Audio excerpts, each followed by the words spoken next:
The Financial Fashion brand, man, was created to empower people to be the best version of themselves. And we do that by promoting positivity, self-improvement, and financial literacy. And we also focus on mindset, faith, education, and wealth, because those are the principles and those are the things that you can learn to be successful in life and in business. So with that being said, take a look at our website at fnfstore.com, where you can find our apparel, you can find things about our company, and much more. Back to the show.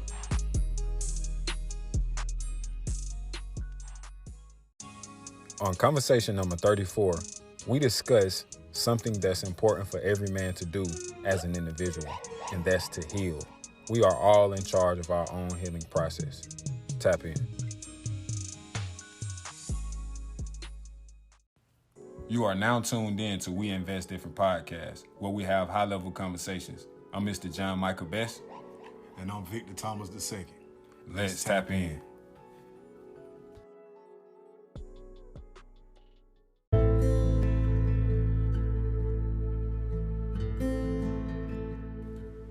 Welcome to another conversation of We Invest Different podcast. This is conversation number 34. And I'm co-host Mr. John Michael Best. And King Vic couldn't be on this episode because we had some timing issues this week. But nevertheless, that's my brother. He's a good partner. He's a good co-host with me. I'm definitely looking forward to having the next conversation with him. But today, we're going to have a conversation simply about what a melanated man can do to better himself. And like with me saying this statement, right, I'm looking in the mirror myself because I am a melanated man in America. And like, I see so many things that I can improve in, bro. Because in society, I see many things in men as a whole, as a community, that we can do to better ourselves. But the first thing that I have to do individually is check myself. So as a melanated man, I feel that it's important for me to heal from my emotional trauma. You know, things that happen to me that I hold on to. It affects my relationships. It affects my friendships. It affects my ability to communicate. And I think that's a very pivotal thing for us to heal, man, because I've learned that you project your feelings on other people when you don't heal. For an example, we do it all the time when we go from relationship to relationship. We have PTSD from almost every relationship that didn't go the way we thought it was going to go. So we literally tote on baggage from relationship to relationship because we haven't healed from the last relationship. We haven't came to terms with any of these things. So by not coming to terms with anything, by not learning lessons, by not applying new things to your life, applying new things to your relationships so they can change, instead of doing that, you tote anger, you tote all of these emotions that you suppressed so you can move on and get with another female. And I think as a man, you running away from your feelings. And I don't think that's a manly thing to do. A manly thing to do will be to face your feelings. Not just face your fears, but face your feelings. See, we love to face our fears. You did what I'm saying? Because that's more manly. Having courage is more manly. But when it comes to actually healing and getting in touch with yourself and getting in touch with your feelings, we tend to shy away from that. You know, and I understand because I'm a part of this melanated community. And I understand that we have so many experiences that we haven't processed all the way. We holding on to certain things because it affirms the way that we want to feel. Like with me, I have problems. I have had multiple problems with anger and being aggressive in my communication. And I learned right? That the reason why I do that is because I was talked to any kind of way from certain people growing up as a child. So like in my communication, I tend to be a little bit more aggressive because that's how I grew up being talked to in certain places. Like, I'm not saying in my house, in my mama household, things were different. But in not all areas of my life, I had proper communication. So although I had good training at home, I did go to certain places in my life and certain family members and certain environments where I learned and seen different things. I was exposed to different things. So with me being exposed to different things, I reacted and responded differently. Because the environment caused for me to be more aggressive. And when you at a young age, which is one of the most, it's not one of the most, but growing up while you're young is the most important time and space in your life, because those are the years that you are developing. Now, I know we continue to develop until adulthood, but as a child, those are very pivotal years of your life, which will determine your belief system, how you will react to everything. Those are very pivotal years. And that's why people that experience trauma at a young age usually be the ones that experience mental illness. So back to what I was saying about black, I don't like to use the word black, melanated men. There's so many things we can improve at.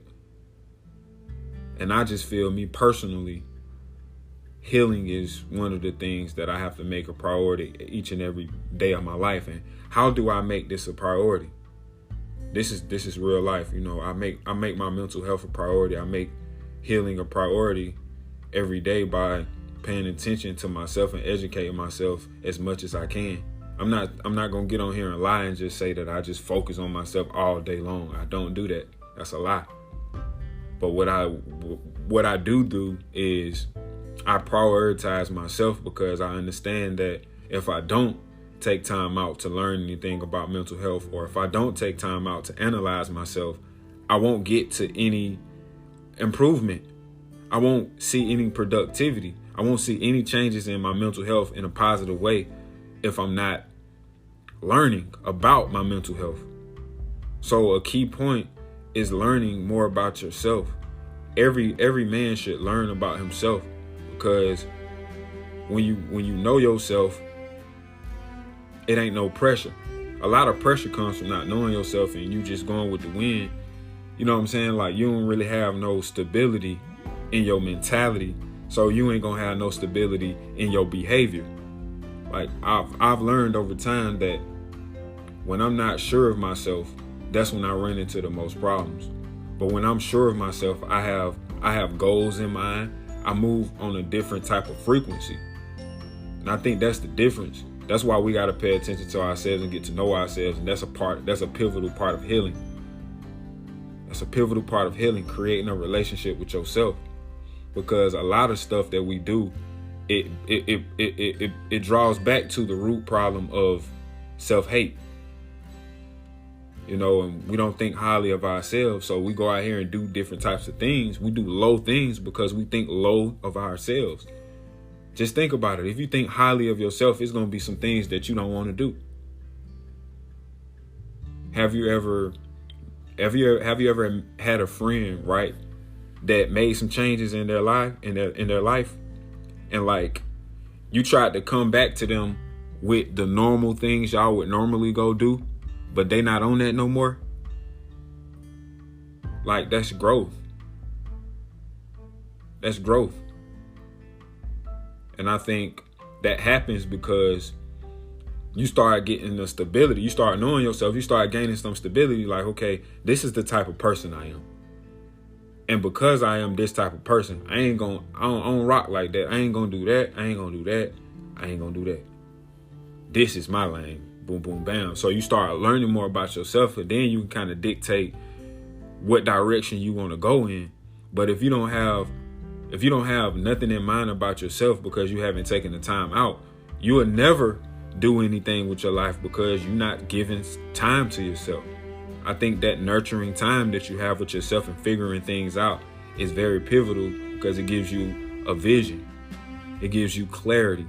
It gives you motivation. It gives you confidence. All of these things comes out of you focusing on yourself, and that's the beginning of all healing.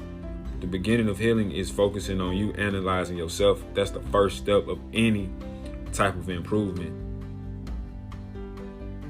So yes, me personally, man, healing is very, very, very, very important.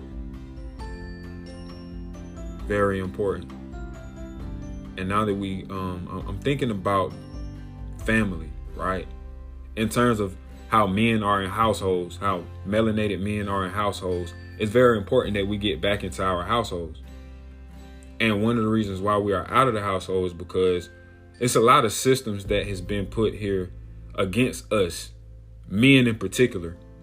Now, I'm not saying that every man is responsible. I'm not saying that every man holds himself accountable. But what I'm simply saying is that there are some systems that were created in society that keeps black men out of the home. And the first one is Section 8. Section 8 is one of the top ways to keep men out of the household. And which race of people are majority on Section 8? Melanated brothers and sisters. So we are on these assistants, right? And we fear that these things will be taken away. So we are simply slaves to the system. And because we don't want to lose out on these benefits, we'll not have no man to stay in the house, because one of the requirements is not having a man. They won't give you the opportunity to get this free rent with a man staying in your home. So the whole point is, let's take the men out the family. Let's take the men out the household, because we can't, if we take the men out the household, we know that the children are not going to be balanced. We know that it's going to be more feminine energy, or it's just going to be a household full of imbalances if we take the men out the household. And that's such a pivotal thing. To have both parents is such a pivotal thing. And I think that we don't really think how much it affects the children not to have both parents. In today's world, it's becoming a norm not to have both parents. And that's a shame in the melanated community. That it's almost expected for a parent to be single. You see a pregnant woman, right? In your mind, you're not going to first think that she got a husband or that she got a guy that cares for her and the child. The first recollection is like, dang, she by herself. Like, dang. And that's sad. And I was talking to my woman, right? I was talking to my woman the other day, and I was mentioning to her like how I was going to Walmart to buy our son some milk, right? And I was looking around and I seen all these women with their children and no man around. I didn't see no men. And it hurt my heart, because it's like, man, the melanated women, the melanated queens in this country are not protected, because they have already moved the men out of the household. So a lot of these women aren't protected because of that. And they are taking the responsibilities on their own because we are not in the household. So now we have to rebuild the structure. I feel like as men, we have to rebuild the home structure in our communities. And I feel like with that, we'll have more leaders. We will be able to train more leaders and innovators and have a balance of masculine and feminine. Because if we don't heal, we can't have balance. Healing allows us to be balanced. Because one thing I've learned, right, about anxiety comes from worry. It could be from something that happened or didn't happen. It can be something you making up, or you can be drawn from an experience that you actually went through. But In some instances, anxiety is literally you worrying about something that you're not sure of. So there are so many ways to cope with anxiety, and I know like every case is different. So I can't really tell a universal rule of thumb for anxiety. But what I can do is suggest that you pay attention to those moments when you are anxious, when you have a panic attack or anxiety attack. Pay attention to yourself in those moments, because those are the times where you need to take notes to learn more about yourself. I was depressed the other day, right? And while I was having my feelings of depression, I had the consciousness of taking notes. Like, you know what, bro? I need to learn myself. I need to learn why I'm feeling like this. I need to understand why I'm feeling like this. So you know what? I'm going to question myself. I'm going to monitor myself while I'm having these feelings. And I found out some of the reason why I feel the way that I feel. And even if I don't know the answers, it still gives me a sense of a sense of productivity, because I'm learning. Like, even like wherever your focus goes, your energy flows. So just by you focusing on figuring out what your triggers are will lead you into that direction. Now, it might not work. It might not happen right then. And sometimes it will happen right then. You never know when it's going to happen. But the point is, once you focus on it, once you focus on that and question yourself about what your triggers are, your brain and your mind will come up with answers. That's just how amazing the human brain is. You ask yourself a question, your brain will automatically start searching for answers. That's amazing, right? So we need to use that to our advantage. When we have questions about ourselves, we can literally ask ourselves questions, and we can begin to think and reverse engineer. You know what I'm saying? We start thinking about, okay, this might be where it came from. Now, there's no right or wrong answer. You're learning about yourself. And once things start to make sense, then you'll know, like, oh, that's where that came from. That's why I responded like that. Like, oh. So here's some homework, right? Before we go into our next segment. Like, here's some homework. Every time you're feeling depressed, every time you're feeling anxious, every time you're feeling anything that's disturbing your mental well-being, take notes. Take notes on yourself. Because this is a perfect way for you to learn more about what's going on in your brain. This is a perfect way to learn more about what's causing the issues in your brain. So you will get closer and closer and closer to the best version of yourself, and getting closer and closer and closer to your healing. Because we are all in healing. So many people have experienced so many traumatic things, and it's like we are all in healing. We are all in healing because we all need healing.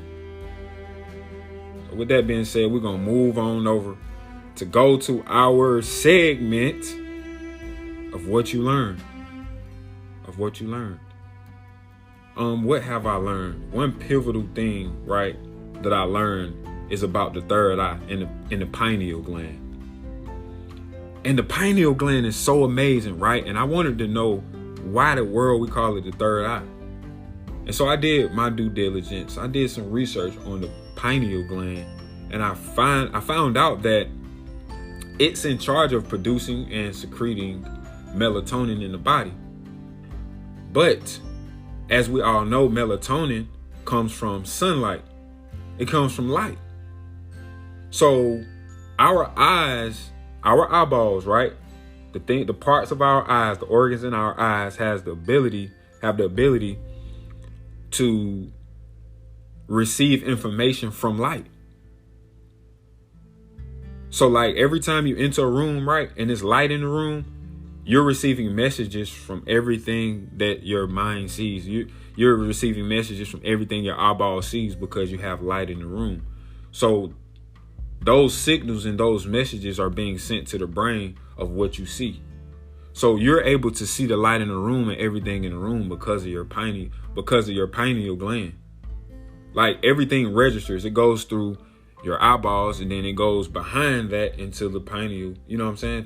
To all of those other parts of the brain that helps you register what you see through your eyeballs. So the pineal gland is so amazing, and it regulates sleep. As we all know, melatonin is in charge of our sleep. You know, if you have a lot of melatonin, you will get real sleepy. If you have low melatonin, then you'll be more anxious, you'll be more aggressive, you'll be more energetic, and that's not all the time good.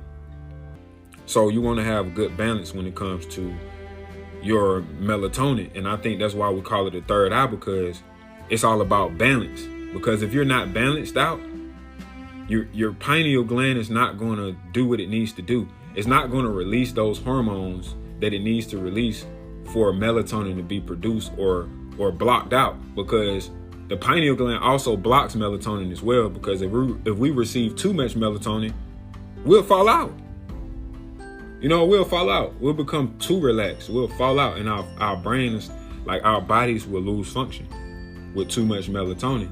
So it regulates, it produces and secretes melatonin throughout the body, and it also helps with immunity. It helps with the endocrine system, the nervous system. So all of these things have to be in balance, and that's why I call it the third eye, because the pineal gland is literally giving you information from the things that you see through your eyes. So it's more like the third eye, because you can't see the eyes inside of your mind. It's inside of your brain, but the pineal gland is still receiving information, right? Just like the eyes are when you look at something. So it's like a third eye, because it's receiving the information that your two eyeballs is already seeing. But once it gets to the pineal gland, the third eye, that's when the information will actually be computed.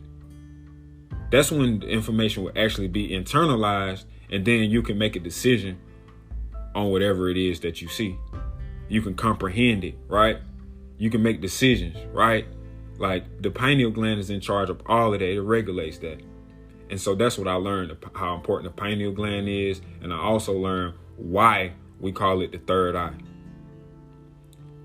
Okay, now moving on to our last segment, which is called the financial theme of the month, right?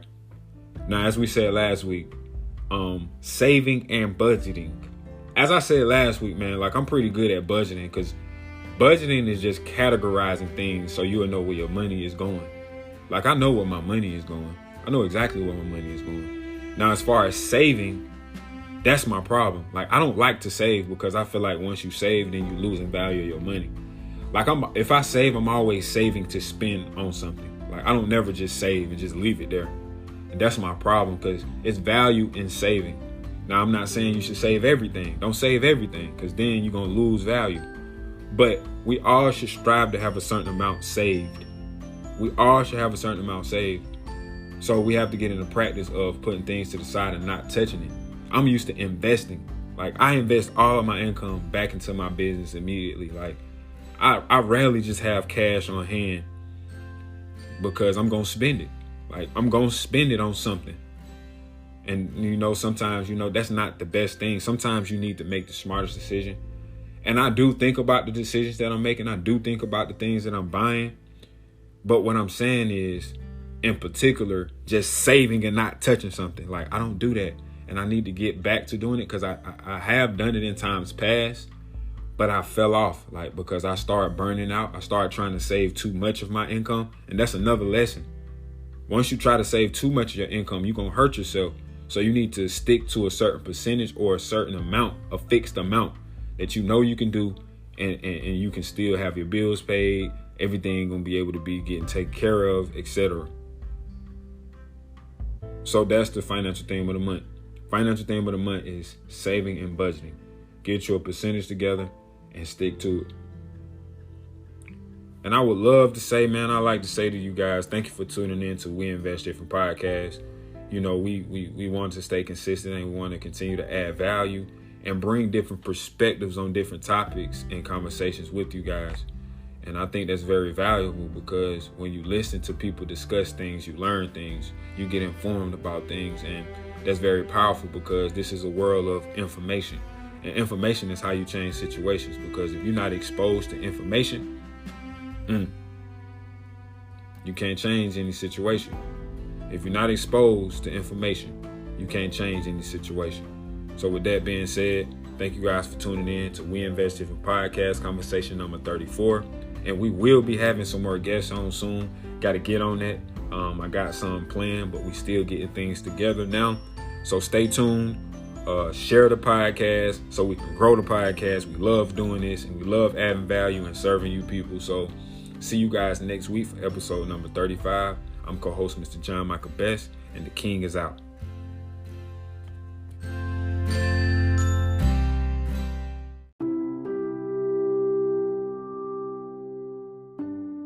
Are you stressed, anxious, or depressed? Well, here's some good news for you. We started a mental health movement called MH10, and we encourage people to pay more attention to their mental health. So do this for us.